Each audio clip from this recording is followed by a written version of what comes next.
This video is going to explain how to invest in the S&P 500. The S&P 500 is the 505 biggest companies in America. A lot of times it's used to compare how the stock market is doing because those 505 companies make up 80% of the stock market cap. Hey guys, it's Tim. If you are new to the channel, go ahead and subscribe so you can keep learning all about personal finance here on this channel. Reasons why you should invest in the S&P 500. If it was up to Warren Buffett, he said if there's only one thing that you can invest in, he would choose the S&P 500. And he chose that over his own company, Berkshire Hathaway.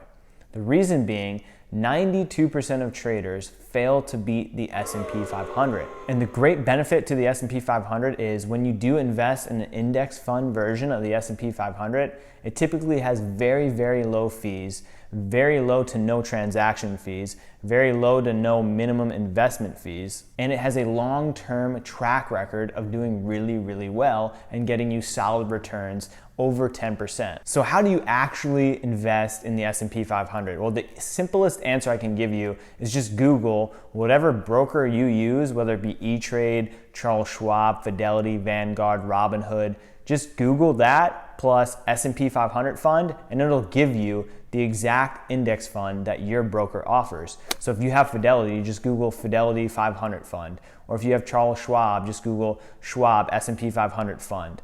And every single broker, every single major broker has their own version of the S&P 500. And what it's designed to be is an exact replica to mirror the actual S&P 500 index that you hear about all the time on the news. Here's a quick list of the most popular brokers and their versions of the S&P 500 fund or popular S&P 500 index funds that are offered by most brokers. You can see that they're all named similar things and they're all meant to do the exact same thing. And they all track usually within about 0.1% of each other as far as returns on investment. So you need to open up some sort of investment account in order to buy shares of these funds. So you either need to open up a Robinhood account or a Fidelity account. If you're doing long-term investing, I recommend you open up an IRA, either a Roth IRA or a traditional IRA. If you're looking to do more short-term investing, then you can open up just a regular brokerage account.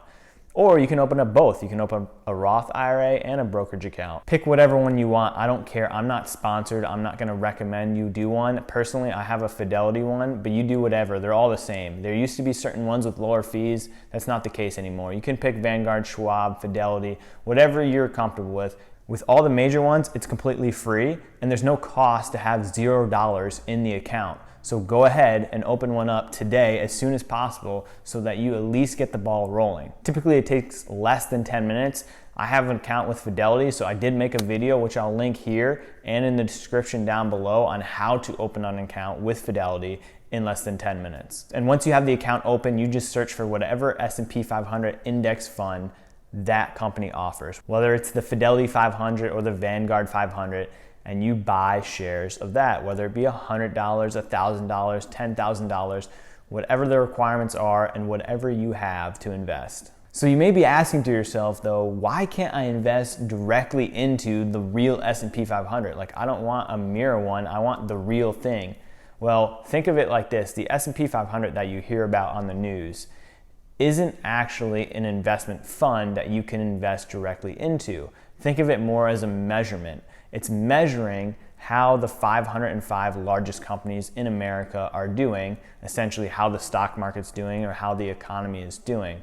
It's not a fund that you buy, it's just a measurement that we judge a lot of other investments off of. Now, hypothetically speaking, within your Roth IRA or within your brokerage account, you can go in there and buy those 505 different stocks, an Apple stock, a Tesla stock, a Google stock, all those companies that are in the S&P 500, you can go yourself and buy single stocks, 505 of them, and you would have created your own S&P 500 version. But that's really tedious and things are always adjusting within the S&P 500. Some companies get bumped out. Obviously, it used to be just 500 companies. That's why it's called the S&P 500. Now it's 505 companies. Some companies get brought into the S&P 500, as well as it's not equally distributed among the 505 different companies. Some companies carry more weight than other companies. For example, here's a list of the top 10 holdings that the S&P 500 has. Right now, Apple is the biggest one with about 5.5%. And remember, this is current. This is always changing. Sometimes it's 5.8%, sometimes it's 5.3%. They're always adjusting it, which is why it's not really smart for you to go and try to do this yourself. The second biggest, Microsoft, Amazon, all these companies that you heard of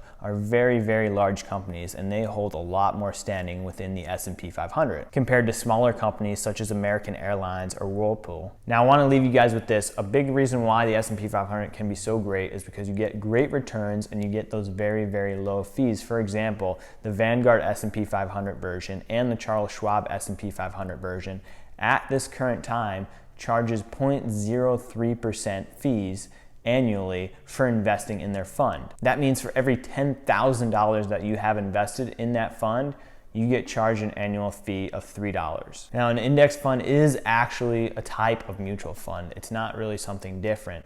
However, other mutual funds have a lot higher fees because they're more actively managed. There's more people working day to day to decide what companies they should be invested in within that mutual fund. Whereas an index fund has a lot lower fees because it's just tracking an index measurement like the S&P 500. So a lot of the work is already done for them. And you can benefit by that by paying really, really low fees and knowing that you're gonna get good historical rates of return. Thanks for watching, guys. If you have any questions, always comment them down below. And if you liked anything in this video or got value out of it, I appreciate it if you hit the like button. And I'll see you next week for another video.